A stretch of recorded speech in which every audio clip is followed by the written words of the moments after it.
देखो, इस दुनिया में, इस साइबर वर्ल्ड में हर तरह के लोग होते हैं। हैकर्स होते हैं, क्रैकर्स होते हैं, और डेवलपर्स होते हैं, प्रोग्रामर्स होते हैं, और डिज़ाइनर्स होते हैं। मतलब अलग अलग लोगों का अलग अलग काम है। अभी मेरे पास एक सवाल है कि सर, रेड डेड रिडेम्पशन 2 एक गेम है, इसके बारे में मैंने सुना नहीं है, लेकिन मैंने देखा कि इस तरह का कोई गेम है जो कि काफ़ी चर्चा में है।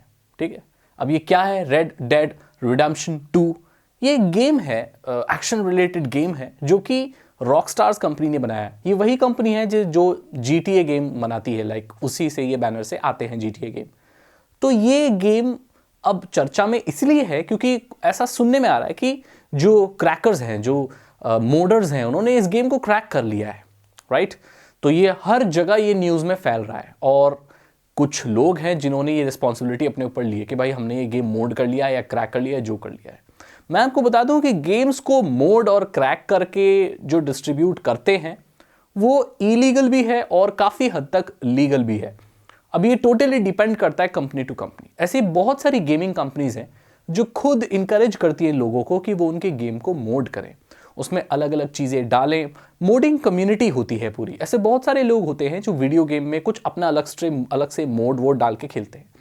तो वो तो काफ़ी हद तक एक्सेप्टेबल होता ही है। आपने देखा होगा GTA गेम्स में तरह तरह के मोड आते हैं, लोग मोड डाल के खेलते हैं, चीट कोड्स होते हैं, और खुद रॉकस्टार कंपनी ही अपने गेम्स में चीट कोड अलाउ करती है। दैट मीन्स वो चाहती है कि लोग चीट कोड का इस्तेमाल करें और गेम जिनके लिए काफ़ी डिफिकल्ट है उसको थोड़ा सा आसान बनाते हैं।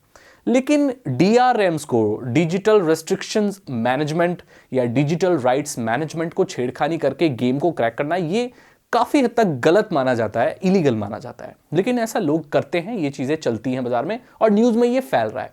सवाल ये है कि जो गेम बनाने वाले हैं वो ज़्यादा जानते हैं, जो डेवलपर होते हैं, जो गेम डिज़ाइनर होते हैं, वो ज़्यादा माइंडेड लोग हैं, या ये लोग जो कि गेम को ऐसे क्रैक कर देते हैं, मोड कर देते हैं?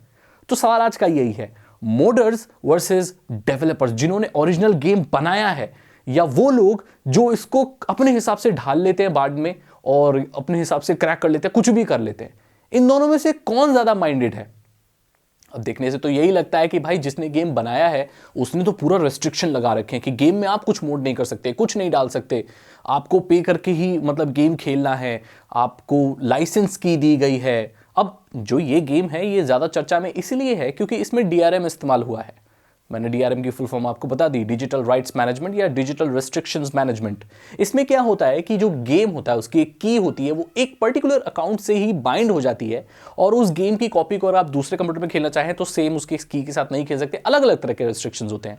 बेसिकली ये इसलिए बनाया जाता है ताकि आप गेम को फ्री में ना खेल पाएं और आपको खरीद के ही गेम मिले और आप खरीद के ही गेम को लीगली खेलें।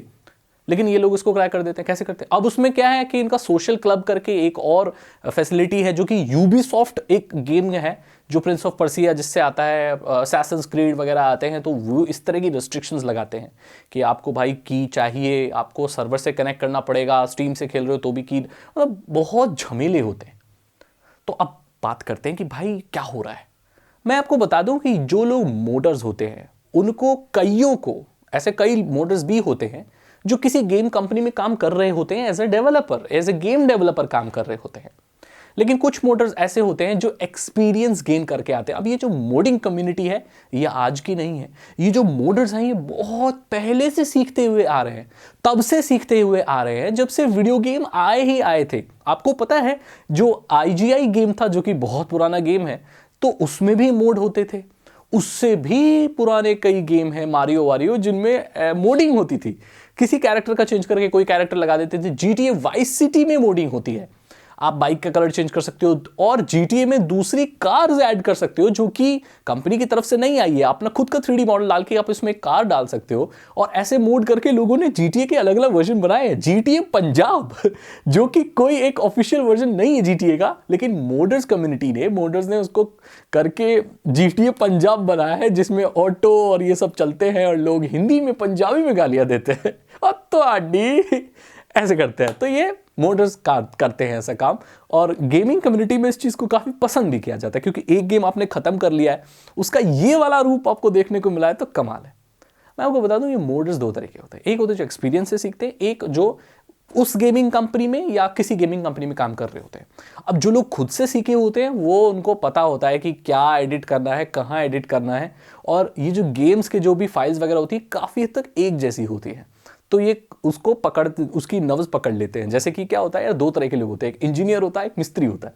मिस्त्री ने कोई पढ़ाई नहीं की होती, राइट, तो वो सिर्फ एक्सपीरियंस से ही चीज़ों को ठीक ठीक कर करके सीखता है। तो कुछ मोडर्स ऐसे होते हैं, कुछ मोडर्स होते हैं किसी गेमिंग कंपनी में काम करते हैं, दोनों ही माइंडेड है। मैं आपको बता दूं, अगर दोनों की ही इंटेलिजेंस की और नॉलेज की आप तुलना करें तो वो अपने मायने में दोनों ही बेटर हैं, दोनों ही अच्छे हैं।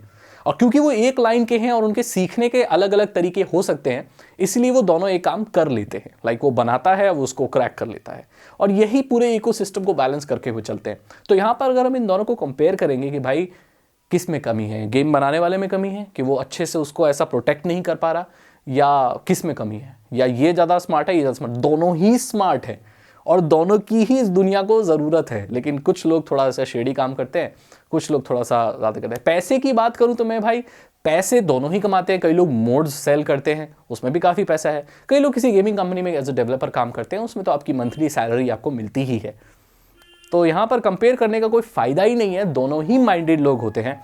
पर मेहनत किस में ज़्यादा है, मैं आपको तो बता दूं, मेहनत इन मोडर्स में है जिन्होंने खुद से सीख के किया है, क्योंकि इसमें बहुत हिट एंड ट्रायल मेथड है, कई रातों की मेहनत होती है और ये बेचारे लगे ही रहते हैं, फिर ये कर दिखाते हैं कौन। तो मैंने आपको बता दिया भाई कि गलती किसी की भी नहीं है, दोनों ही अपनी जगह हैं। देखो, इस साइबर की दुनिया में हर एक इंसान का एक रोल है, अगर वो नहीं होगा तो वो पूरा इकोसिस्टम गड़बड़ा जाएगा। तो गेमिंग कम्युनिटी में भी ऐसे लोगों की भी ज़रूरत है, और आपको मालूम है ऐसे लोगों को गेमिंग कंपनी हायर करती है। हाँ, क्योंकि यही लोग तो हैं जो क्रैक कर लेते हैं, तो ऐसे लोगों को हायर करके पूछा जाता है कि अरे देखो इसमें ये अब तो नहीं हो सकता क्या क्रैक। कुछ लोग बताते हैं, कुछ लोग नहीं हो पाते हैं। अब खबर यही है, मैंने आपको बता दिया। और मोडिंग कम्युनिटी से रिलेटेड, गेम मोडिंग से लेकर आपके कोई भी क्वेश्चन है तो आप पूछ सकते हैं। मुझे पता होगा तो मैं ज़रूर बताऊंगा, और मुझे नहीं पता होगा तो मैं पता करके बताऊंगा। आपको ये वीडियो अच्छी लगी तो इसे लाइक करें, अपने दोस्तों के साथ शेयर करें। साइबर सिक्योरिटी और इथिकल हैकिंग में इंटरेस्ट है, अगर आप एक इथिकल हैकर बनना चाहते हैं तो इसमें मैं आपकी मदद कर सकता हूँ। मैं आपको इथिकल हैकिंग सिखा सकता हूँ। डिस्क्रिप्शन चेक कीजिए, वहाँ पर 299 रुपीज़ के 3 इथिकल हैकिंग कोर्सेज है जो आसान भाषा में आपको इथिकल हैकिंग सिखा देंगे। वीडियो कोर्सेज हैं, कोई भी देख सकता है, कोई भी सीख सकता है। चैनल को सब्सक्राइब करें, बेल आइकन को प्रेस करिए, बिल्कुल फ्री है। मैं मिलता हूं आपसे अगली वीडियो में। Thank you so much and good bye.